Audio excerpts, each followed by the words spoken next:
Welcome guys our YouTube channel HD education academy Varun sir पे।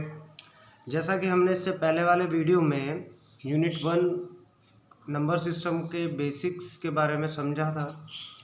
बहुत सारे हमने नंबर्स के बारे में पढ़ा था। For example rational number, irrational number, natural, real, whole, prime, composite, integers. तो हमारा बेसिक पार्ट क्लियर था। आज हम एक्सरसाइज 1.1 स्टार्ट करने जा रहे हैं। तो एक्सरसाइज 1.1 का फर्स्ट क्वेश्चन क्या कहता है हमसे, is 0 is a rational number. क्या 0 एक रेशनल नंबर है? Can you write it in the form of P upon Q। और क्या आप उसे P अपॉन Q की फॉर्म में लिख सकते हैं? Where P and Q are the integers and Q is not equal to 0। यहाँ पर कि P और Q इंटीजर्स हों और Q नॉट इक्वल्स टू 0। तो देखिए गाइस, हमसे क्या कह रहा है कि ये बताइए कि 0 एक रेशनल नंबर है या नहीं है, और अगर है तो हम उसे P अपॉन Q की फॉर्म में लिख सकते हैं, जहाँ पर कि P और Q दोनों ही इंटीजर्स हों और Q is not equals to 0। तो हमने जब बेसिक इसके पढ़े थे यूनिट के, तो हमने रेशनल नंबर की डेफिनेशन में क्या पढ़ा था कि हर वो नंबर रेशनल नंबर होता है जो कि P अपॉन Q की फॉर्म में लिखा जा सकता है। तो हम देखते हैं क्या हम 0 को P अपॉन Q की फॉर्म में लिख सकते हैं। यस, हम P अपॉन Q की फॉर्म में लिख सकते हैं, क्योंकि 0 अपॉन 1, देखिएगा ये फॉर्म हो गई ना P अपॉन Q की। और कंडीशन क्या कह रही है कि where P and Q are the integers and Q is not equals to 0। जहाँ पे P और Q दोनों इंटीजर्स हों, यस 0 भी इंटीजर है और 1 भी इंटीजर है, और Q की वैल्यू नॉट इक्वल्स टू 0 भी है, और Q की वैल्यू नॉट इक्वल्स टू 0 भी है। तो इसका आंसर क्या कहेंगे हम? इसका आंसर देंगे हम yes 0 is a rational number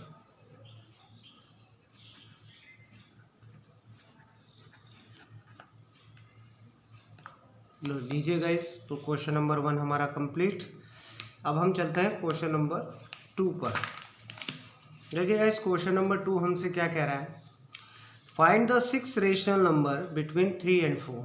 हमें 3 और 4 के बीच में 6 रेशनल नंबर फाइंड करने हैं। अब गाइस आप कहेंगे कि सर ऐसे कैसे पॉसिबल है, क्योंकि 3 और 4 के बीच में तो कोई नंबर होता नहीं है, तो इनके बीच में 6 नंबर्स कैसे फाइंड कर सकते हैं हम? तो देखिए गाइस, जैसा कि हम जानते हैं कि 1 और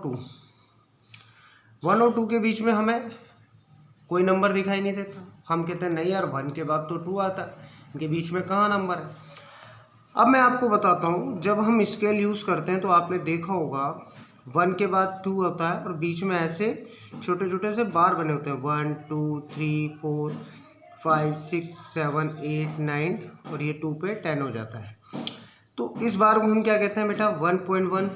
इस बार को हम कहते हैं 1.2, इसको 1.3, 1.4, 1.5, 1.6, 1.7, 1.8, 1.9, और इसके बाद 2 आता है। यानी 1 से जब स्टार्ट करते हैं और 2 पे जब एंड करते हैं तो इनके बीच में 1.1, 1.2, 1.3 से लेकर 1.9 तक के नंबर आते हैं। तो ये देखो 1 और 2 के बीच में नंबर हो गए ना। अब ऐसे ही आपसे कोई कहे कि क्या सर 1 और 2 के बीच में केवल 1.1 से लेकर 1.9 ही आते हैं? नो, देखो 1.11 भी हो सकता है, 1.12 भी हो सकता है, 1.13 भी हो सकता है, 1.14 भी हो सकता है। इस तरीके से आगे और कंटिन्यू करेंगे। तो कहने का मतलब यह है कि 2 रेशनल नंबर के बीच में इनफाइनाइट नंबर्स होते हैं। यानी हम अगर ये कहें कि 1 और 2 के बीच में कोई आपसे पूछे कि 1 और 2 या कोई भी 2 नंबर रेशनल नंबर के बीच में आपसे नंबर पूछे कि इनके बीच में कितने नंबर होते हैं, तो इन्फिनिटी नंबर्स होते हैं, यानी बहुत सारे नंबर होते हैं। तो हमें तो सिर्फ वो कितने नंबर फाइंड करने के लिए कह रहा है? 6 नंबर फाइंड करने के लिए कह रहा है। तो देखिए गाइस, एक चीज़ और मैं आपको बता देना चाहता हूँ कि जब भी 2 रेशनल नंबर के बीच में हमसे नंबर पूछे जाते हैं तो हम 2 मेथड यूज़ करते हैं। एक मेथड तो होता है आपका डायरेक्ट मेथड, जो आज हम पढ़ेंगे। फर्स्ट मेथड तो होता है आपका डायरेक्ट मेथड,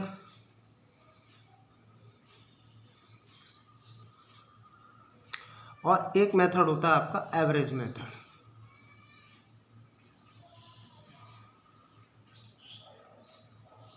ठीक है, तो दो मेथड से हम रेशनल नंबर फाइंड कर सकते हैं एनी टू रेशनल नंबर के बिटवीन। तो आज हम डायरेक्ट मेथड यूज़ करने जाते हैं। देखिए गाइज, अब आप ये कहेंगे कि सर कब हमें डायरेक्ट मेथड लगाना है, कब हमें एवरेज मेथड यूज़ करना है। तो मैं मेरा आपको पर्सनल एडवाइस देता हूँ कि जब भी 3 से ज़्यादा आपको रेशनल नंबर फाइंड करने हो और वहाँ कोई कंडीशन नहीं दे रखी हो कि आप पर्टिकुलर मेथड यूज़ करें, तो डायरेक्ट मेथड यूज़ कीजिए।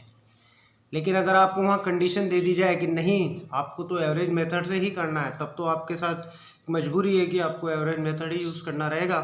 तो फिलहाल हम डायरेक्ट मेथड से 3 और 4 के बीच में 6 रेशनल नंबर फाइंड करते हैं। देखिए गाइस किस तरीके से करेंगे। पहले हमें 3 लिख लेना है और यहाँ पे हमें 4 लिख लेना है। अब 3 के नीचे मैं 1 पुट कर देता हूँ, यहाँ पे भी 3 के नीचे 1। अब हमें ये देखना है कि कितने रेशनल नंबर फाइंड करने हैं। हमें 6 रेशनल नंबर फाइंड करना है, तो 6 से एक ज़्यादा ले लो, मोर देन 1 ले लो। 6 से एक ज़्यादा कितना होता है 7। तो हमें अब 7 को भी 3 को भी 7 से और 1 को भी 7 से मल्टीप्लाई करना है। सेम कंडीशन यहाँ पे भी अप्लाई करनी है कि 4 को भी 7 से और 1 को भी 7 से मल्टीप्लाई करना है। अब देखिएगा 3 7 जा 21 और 7 1 जा 7। इसी प्रकार यहाँ 7 4 जा 28 और 7 1 जा 7। अब देखिए गाइस, मैंने 3 और 4 को 21/7 और 28/7 में कन्वर्ट कर दिया। अब देखते हैं साहब 21/7 के बाद क्या आता है 22/7, फिर 23/7, फिर 24/7, 25/7, 26/7 और 27/7, ये 28/7। तो देखिए गाइज, ये वैल्यू 3 की थी और ये वैल्यू 4 की थी। अब 3 और 4 के बीच में यानी 21/7 और 28/7 के बीच में कितने नंबर आ गए 22/7, 1 2 3 4 5 एंड 6, और हमें फाइंड भी कितने करने थे 6 नेशनल नंबर। तो दैट इज योर सॉल्यूशन। अब गाइस चलते हैं हम क्वेश्चन नंबर 3 पर। क्वेश्चन नंबर 3 हमसे क्या कह रहा है। देखिए यहाँ पे भी हमें रेशनल नंबर ही फाइंड करना है, बस फ़र्क इतना सा है कि यहाँ पर हमें फ्रैक्शन फॉर्म में दिया हुआ है। तो हमें 3/5 और 4/5 के बिटवीन 5 रेशनल नंबर फाइंड करना है। तो हम यहाँ पे भी डायरेक्ट मेथड यूज़ करेंगे, क्योंकि मैंने आपको भी बताया कि मोर देन 3 अगर रेशनल नंबर फाइंड करने हो यानी 2 रेशनल नंबर के बीच में, तो उसमें डायरेक्ट मेथड यूज़ किया जाता है। तो यहाँ पे देखिए फर्स्ट ऑफ ऑल 3/5 यहाँ पे पुट किया जाएगा और 4/5 यहाँ पे पुट किया जाएगा। मैं एक चीज़ और आपको बता देना चाहता हूँ गाइस कि जब भी हमें एनी 2 रेशनल नंबर के बीच में रेशनल नंबर फाइंड करने के लिए दिया जाता है, चाहे वो नंबर हो चाहे फ्रैक्शन फॉर्म में दिए हों, चाहे वो 2 रेशनल नंबर हमें होल नंबर दिए हों या फ्रैक्शन फॉर्म में दिए हों, तो हमेशा ध्यान रखना कि इनका बेस देखना। अगर बेस इक्वल है तो हम डायरेक्ट मेथड डायरेक्टली यूज़ कर सकते हैं। लेकिन अगर कभी बेस इक्वल नहीं है, फॉर एग्जांपल आपको दे दिया जाए कि 2/3 और 5/2 के बीच में रेशनल नंबर फाइंड कीजिए, 2/3 और 5/2 के बीच में। तो यहाँ देखिएगा इसकी यार बेस में 3 आ रहा है और यहाँ पे 2 आ रहा है। तो फर्स्ट हमारा जो स्टेप रहेगा वो रहेगा कि इसके बेस को इक्वलाइज किया जा सके। तो हम 2/3 और 5/2 के बेस को कैसे इक्वल कर सकते हैं, 3 और 2 को हम एलसीएम लेकर। तो 3 और 2 का हमने एलसीएम लिया 6, 3 का डिवाइड 6 में दिया 2 टाइम, 2 2 जा 4 और 2 का डिवाइड 6 में दिया 3 टाइम, तो 3 5 जा 15। तो यहाँ पर अब 4/6 हो गया है और 15/6 हो गया। तो यहाँ पे बेस हमने इक्वलाइज कर दिया। डायरेक्ट मेथड तभी आपका वर्क करेगा जब आपके बेस इक्वल होंगे। जब आपके बेस इक्वल नहीं होंगे तो हम इसको डायरेक्टली यूज़ नहीं कर सकते। तो यहाँ देखिए गाइस हमें ऐसी तो कोई प्रॉब्लम है नहीं, क्योंकि हमारे बेस इक्वल है, दोनों 5 5 हैं। और हमें कितने नंबर फाइंड करने हैं? 5 रेशनल नंबर फाइंड करने हैं। तो 5 रेशनल नंबर मैंने आपको क्या बताया था कि जितने नंबर हमें फाइंड करने हो उससे एक ज़्यादा ले लिया करो, मोर देन 1। तो यहाँ पे हम 5 से एक ज़्यादा लेंगे 6, तो यहाँ पे 3 को भी 6 से मल्टीप्लाई करेंगे और 5 को भी 6 से, और इसी तरीके के 4 को भी 6 से करेंगे और यहाँ 5 को भी 6 से मल्टीप्लाई करेंगे। तो देखते हैं रिजल्ट क्या आता है। 6 3 जा 18 एंड 5 6 जा 30 और 6 4 जा 24, 5 6 जा 30। अब देखिए गाइस मैंने 3/5 और 4/5 को किस में कन्वर्ट कर दिया? 18/30 और 24/60 में। अब मैं इजीली इनके बीच में रेशनल नंबर फाइंड कर सकता हूँ। कैसे? 18/30 के बाद क्या आता है बेटा? 90/30, 20/30, 21/30, 22/30, 23/30 और 24/30। तो 1 2 3 4 एंड 5, ये आपके 5 रेशनल नंबर फाइंड हो गए बिटवीन 3/5 एंड 4/5। नेक्स्ट क्वेश्चन पे हम चलते हैं guys. Question number 4। Question number 4 हमसे क्या कह रहा है कि state whether the following statements are true और फॉल्स। हमें नीचे 3 स्टेटमेंट दिए हुए हैं और हमसे ये कहा जा रहा है कि आप ये बताइए कि ये तीनों स्टेटमेंट में से कौन से स्टेटमेंट ट्रू है और कौन से फॉल्स है। तो देखिए गाइस पहला स्टेटमेंट क्या है कि every natural number is a whole number.